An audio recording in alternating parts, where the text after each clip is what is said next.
Hello, this is the Provoked Prawn, and here I'm comparing the Logitech G502 Superlight with the G502 X Plus. These are two significantly different mice, but they might well be the favourites of the Logitech lineup, and two fantastic mice for completely different reasons. In this video, I'm going to talk about the various different features, specs, and more that make them interesting and worth talking about. The Superlight is a solid favourite amongst pro gamers and those that think that lightweight is the best. But it's also really nice, and I am a big fan of it, so don't think I'm being sarcastic about it, because it is a great mouse. Where the G502 X Plus is also a flagship with a multitude of buttons and a number of great features that make it worth talking about. It has a lot more buttons, and it has RGB lighting, and it has a infinite scroll wheel, or a wheel that spins and spins and spins, as you'll see a bit later on.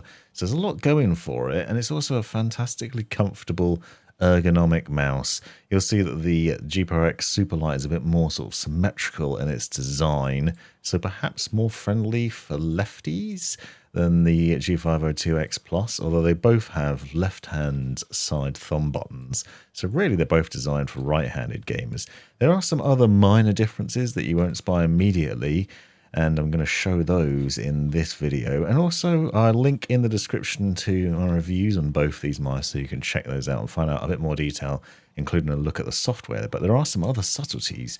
For example, you'll see this black version of the Superlight has grip tape applied to it, which comes as standard in the box. You'll also see on the underside there's quite a bit more PTFE on the Superlight than there is on the G502 X Plus, and there's a swappable little hatch on the bottom there, which means you can add on even more.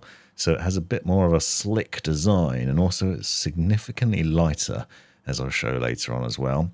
But under the hood, they're actually similar, because they both use a hero sensor, which gives you up to 25,600 dpi, obviously adjustable in various levels in G-Hub, and also customizable on the fly with the G502 X Plus, which has a DPI switching button, which you don't get on the Superlight. So you have access to a lot more buttons and the ability to switch between various settings on the G502 X Plus. So a little bit more sort of customization. Both of them have quite similar setup in the logic and thought of it, though. You'll see that they both have the wireless dongle, so the 2.4 gigahertz wireless dongle.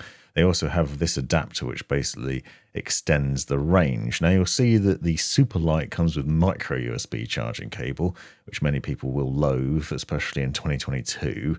And this has this little connection which basically allows you to put it closer to the mouse. So the idea here is you plug your cable into that extender dongle, you put the dongle on your desk, and then you only have to plug one cable into your PC. You also ensure the signal's pretty good to the mouse if necessary, although frankly you don't really need that in my experience.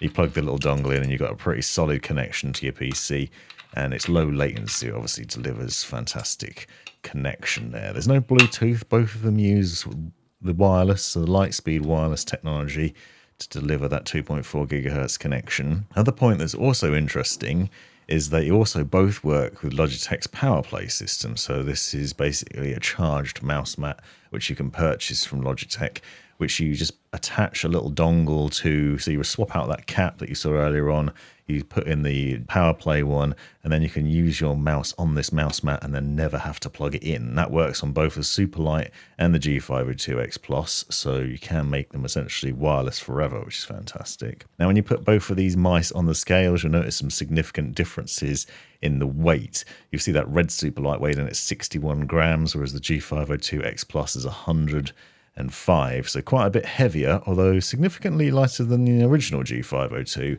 It's worth noting there are also some differences. You'll see the black one is 64 grams, so little minor differences there, and that's partly down to the grip tape, but also you'll just see some variance from mouse to mouse, so it's worth keeping that in mind.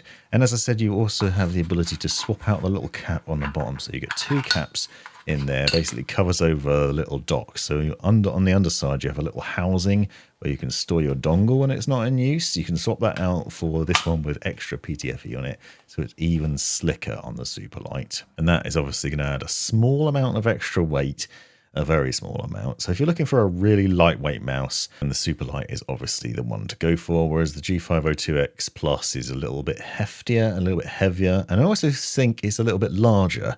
As you've seen from some of the shots already, putting them side by side, it's a little bit larger and it fits in the hand a little bit nicer. If you have smaller hands or you prefer your mouse on the smaller side, then the Superlight might be the better choice. I personally find them both a good fit, sort of medium size hands. Feel that they fit really nicely. The G502 obviously has the benefit of that thumb rest. There's a little bit more in terms of the ergonomics on the left hand side, which makes it a little bit more comfortable to use and makes it easier to grip, I feel like, personally anyway. You also have access to a lot more buttons, both on the side and the top, and other things as well. Now, the Superlight comes with this grip tape that I showed some of earlier on. I've only applied it to my black one, and as you'll have noticed, it does become a little bit sort of marred over time. So some of the earlier shots in this video featured that mouse looking a bit tatty, and it does make it look a little bit tattier, but it does mean it's a little bit grippier as well.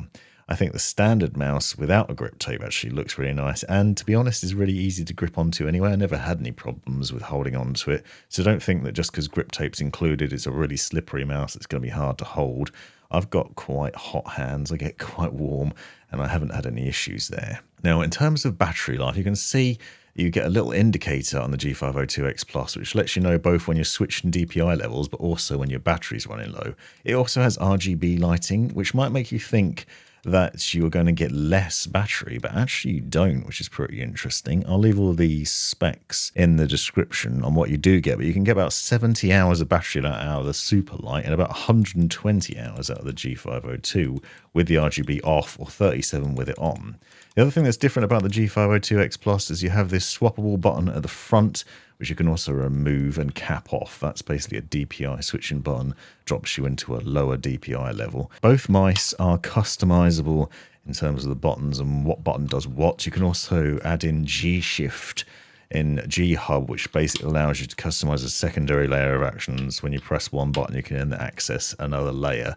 But you obviously have a lot more programmability in the G502 X Plus than you do in the Superlight. The other thing that isn't immediately obvious, but you will hear it from clicks from the sound test at the end of this video, so I'll leave a clip without me talking on it, is that the G502 X Plus uses hybrid optical-mechanical switches. Rather than your traditional mechanical switches, which are included in the Superlight, it now uses optical switches, but a mixture of both optical and mechanical, so you still have a very satisfying click, but it also actuates with a light beam, which should mean it lasts longer over time, doesn't suffer from debounce delay and other things, and should basically hold up really well. You'll also see that the mouse wheel is adjustable, and you can press a button and then you can just spin that mouse wheel freely, or you can get it to respond to your roll with a bit more of a tactile click and feedback to it. And I actually find that the mouse wheel is pretty loud, I'll be honest, and certainly louder than the Superlight. So now I'm going to leave you with a sound test so you can hear the difference between the two. Be sure to check out the links in the description to the reviews to find out more about my thoughts and experiences with both these mice. This has been the Provoked Prawn. Thanks for watching.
This has been the Provoked Prawn. Hope you found this video useful, interesting, hilarious, or otherwise. Take a look at these other videos that I think you might find interesting as well. And have a look at the description for links and other information you might find useful. Click that join button to see the benefits of being a member of my YouTube channel. And most importantly, have a great life.